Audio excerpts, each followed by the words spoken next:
Mastering primary modal verbs in English. Hello, learners. Welcome to another exciting session on English language learning. Today, we are going to delve into the world of primary modal verbs. By the end of this video, you will be well equipped to understand and use these important English language tools.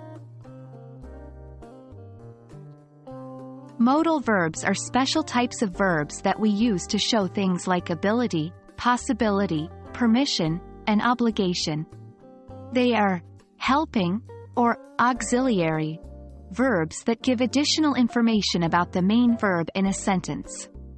Now, let's move on to our main topic, primary modal verbs.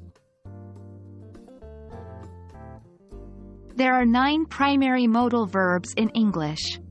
These are can, could, may, might, shall, should, will, would, and must.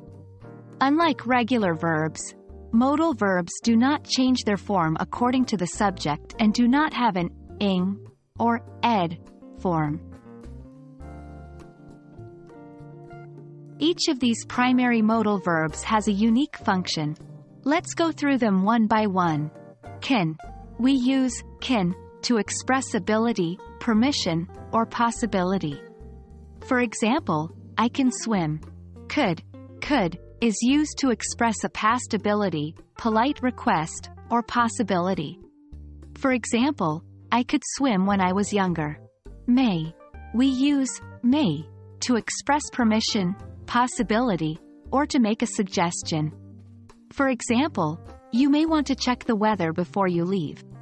Might is used to express a slight possibility or a polite suggestion. For example, it might rain today.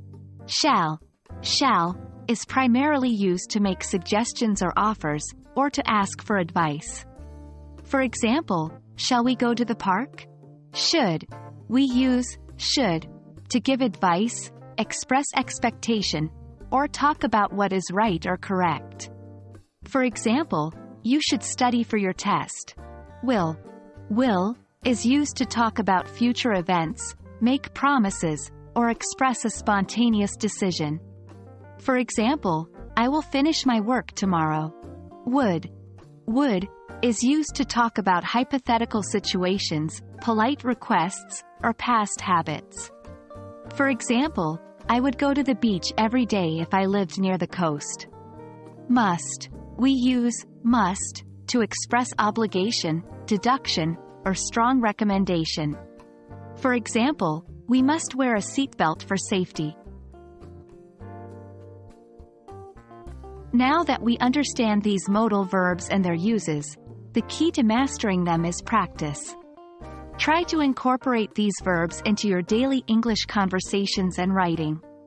This will enhance your fluency and make your English sound more natural. We've now reached the end of our exciting journey through the world of primary modal verbs.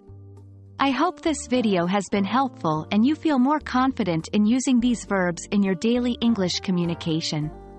Remember, practice is the key, and don't be afraid to make mistakes. That's how we learn. Keep practicing, and see you in the next video. Happy learning!